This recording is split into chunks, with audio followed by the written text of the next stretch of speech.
not a very efficient way to run a $1 million machine. I don't even know, C12F, is that what it is? You always wonder about electronics, but I can see a lot of longevity in the machine. You know, I could see somebody putting 5,000 hours on that machine successfully. We're going to take a look at the X9 1100, the new combine by John Deere, and just talk about it a little bit. So it's running C12F, folding corn head, and got the, these are end rollers right here to, like if you're in the down corn, it'll help to assist to roll the corn into the head. These machines can come either equipped with tracks or tires. We just went with the tracks to basically smooth operation and just assist in crossing ditches, and it just helps you to unload on the go easier than tires. So that's kind of the reason we went with it. Another reason we went with it is it decreases the stance slightly. We have narrow roads in Kentucky. The combine's wide, and it allows the combine to traverse the roads a little bit more easily.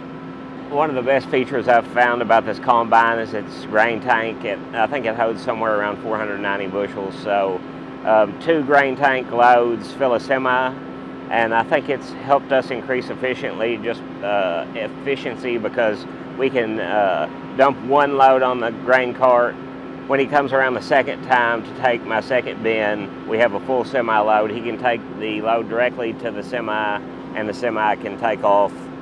Where before we were running 2 combines and 2 grain carts, inevitably you'd have 1 grain cart going around with more than enough corn to probably load the second truck, but he's waiting for his full grain cart.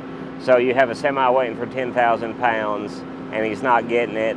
And then when he does get it, you've already got enough on the grain cart again to load a second semi that's not there yet. So what the X9 1100 has allowed us to do is dump twice to be able to fill a semi once, and it keeps the semis going. It allows us to have 2 less operators in the field because instead of having 2 combine drivers and 2 cart drivers, we just have 1 of each. So you can put more guys in the semis, keep those trucks on the road, and just keep the flow of grain moving. And me and one of my other farmer buddies, Matt LaFont, were talking about this morning. Inevitably, if you have to stop the combine, like we're sitting here, some trucks went to the elevator and with some loads of wheat this morning, and so we're waiting on those trucks to get back from the elevator. Even when we get started, it'll take us a little bit to get back up to speed. Don't ask me why. I think it's just the operator. You know, he gets more comfortable after 30 minutes, and everything just gets to flowing. So anytime you stop the process, it slows everything down. It doesn't work as smoothly, and inevitably you cause more stop times.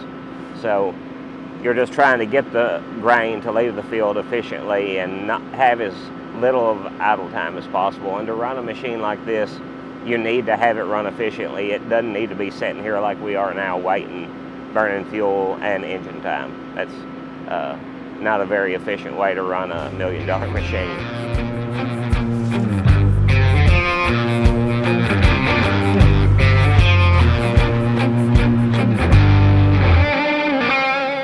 So the X9 1100 is very similar to Deere's other rotor machines in that you still have a refresher like is similar on the S780 or S790. It's just on the left-hand side of the machine. That refresher was actually a Massey Ferguson refresher, I'm pretty sure, that Deere brought to their S-Series combines. It's made its way onto the X9. They told me to just leave it in that lower position, not to move it. So I think it just, there's not, in the crops that we're running, which are wheat, corn, and soybeans, there's not a lot of adjustment to it. So you're running 2 cylinders in here side by side, very similar to like what the S670 or S780 would run, but you're powering it with a 13-liter motor. So you're taking everything on the right-hand side of the header into the right rotor, everything on the left-hand side of the header into the left rotor.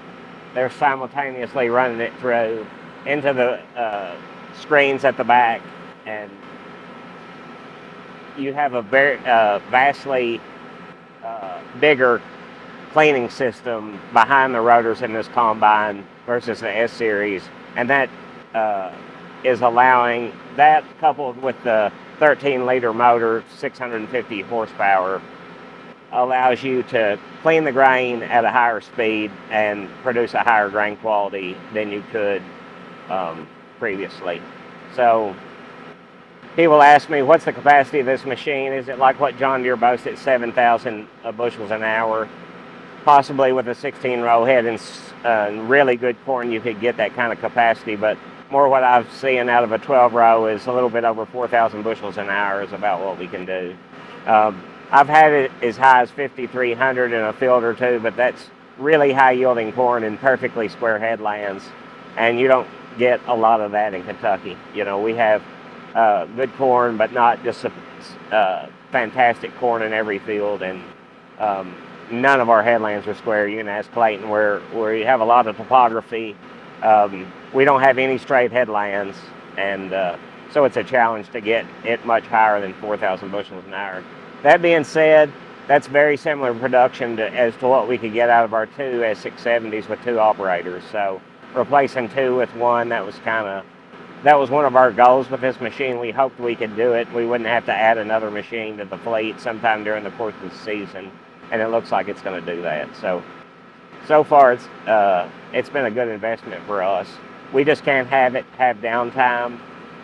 We need it to be out here in the field running every day, and so far we haven't had downtime in this machine.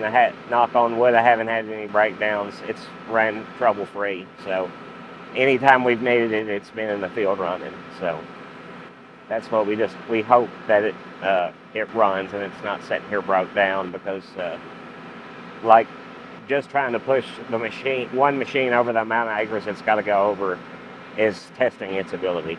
So Clayton asked me what I didn't like about the combine, and there's actually not many things. One of the biggest problems I see with the machine is the throat's very deep on it, and so that, along with the folding head, allows chaff to build up on the throat, and it's a constant battle.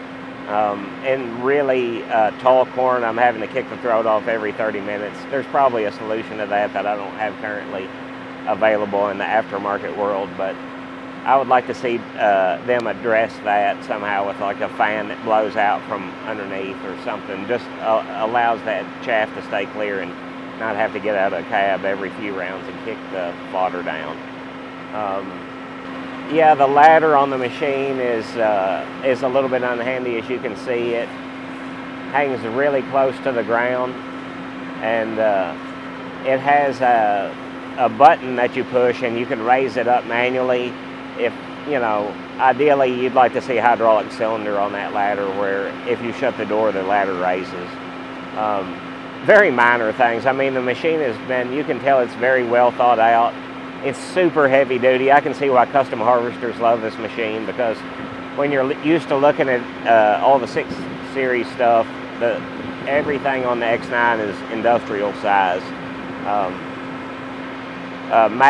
Me and Matt were talking about the other day. He said, do you see any weak mechanical spots on the machine? And I told him, well, I'm not saying there isn't any, but from what I've seen examining the machine day after day, it's very sound mechanically. It's very heavy duty, and I can see a lot of longevity in the machine. You always wonder about electronics, but the mechanical aspect of the combine is very sound, and I could see somebody putting 5,000 hours on that machine successfully. I don't think there will be a problem with longevity on the X9.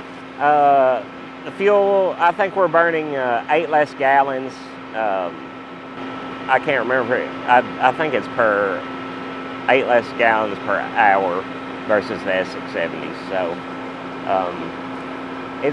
it does burn a lot of fuel, but it is burning less than 2 machines. So we get a little savings from that too. Can you justify the X9 on your operation? I would say if you can logistically haul the grain away from it, and you can get rid of some of your other machines like extra grain carts or extra combines, then you can justify the X9. Just because you only have one combine to store, you only have one combine to maintain, and you only have one combine to build your logistics around. Is it a combine for everybody? Probably not, just because most people, they either have an operation that's big enough for multiple combines, and it can only take the place of probably two. I'd say if you're running three, then I don't know that you'll add that much efficiency to your operation. Or if you're just running one, it might not add that much efficiency. But if you're a two, machine operation, I'd say it's something you can take a look at and possibly be successful with.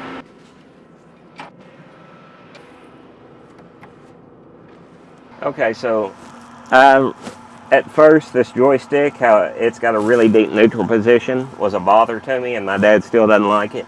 He hadn't ran the combine as much as me, but after I've had some operating time on the combine, I do enjoy that. It has a very smooth, easy operation.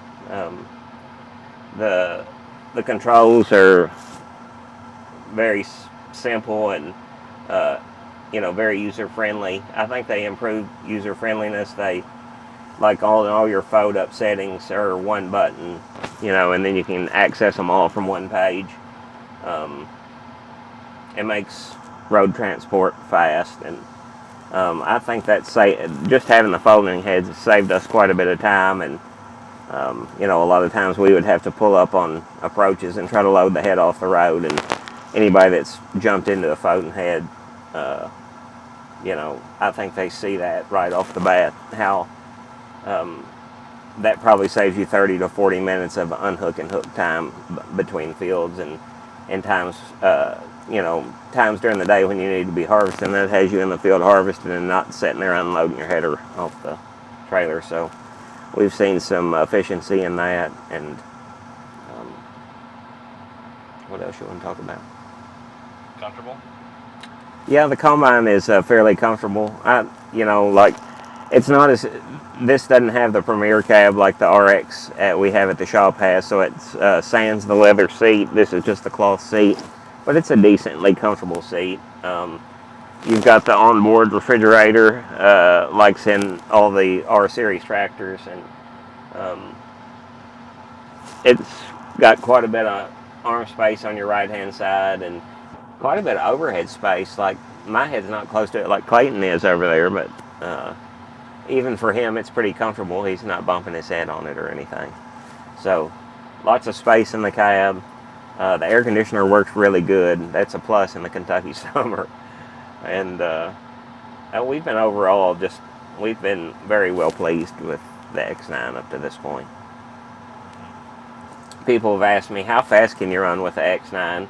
And what I've seen is, like with the 12-row head, if you're in the mid 200 bushel corn, you can run about 5.5. Anything over that, we haven't successfully got it to stop, overspilling the screens and losing some corn. So, if you're in, mid 200 bushel corn, 5.5 pretty much catches you. And if you're below 200 bushel corn, as fast as you want to ride in it. The thing is capable of shelling below 200 bushel corn 6.5, 6.8 miles an hour and still holding it in. So it's an impressive machine. It's very smooth to operate, and it seems mechanically sound to me. So I've been well pleased so far. So is it gonna be a 5-year combine? Yeah, more than likely this combine will be a 5-year combine. We have, we'd hoped to trade this combine again in 2024, and just with, I think whenever those pre-orders went on sale, Hudson didn't have the ability to get the combines they had hoped for, so we're at least going to have this combine a couple of years, it looks like, just because the market is not going to supply enough. I think the custom harvesters are really adapting to this combine and switching their operations over to it. It makes sense if you're a custom harvester to take the ability that this machine has and use it. So we hope that over time that that there's other farmers that switch over to the X platform, and it'll make this machine more valuable for us for a trade, and they'll be easier to acquire too. So, and that's probably where I feel like as people see this machine and also the Kloss, the Kloss machine is very similar to this one. The Kloss guys are going to say, oh, the Kloss is better, and maybe it is, but they are very similar in capacities. And if you've been running a couple of combines in your operation, it does make a lot of sense if there is the combine out there that can take you to one. To me, that when you go look at the price of 2 combines and 4 heads, it's a shock on the new stuff. So this combine, it will shock you as well for how much it costs, but it's still better than buying 4 heads and 2 combines. You're overall saving money, and if it'll do the same thing as 2 7 series, and your field's size can justify it. We do have some small fields here in Kentucky, but if you have some decent field sizes, I think the X9 will take the place of those 2 7s and possibly pretty close to 2 8s probably. So thanks for watching. Like, share, and subscribe. We appreciate your support, and hope you enjoyed our talk about the X9.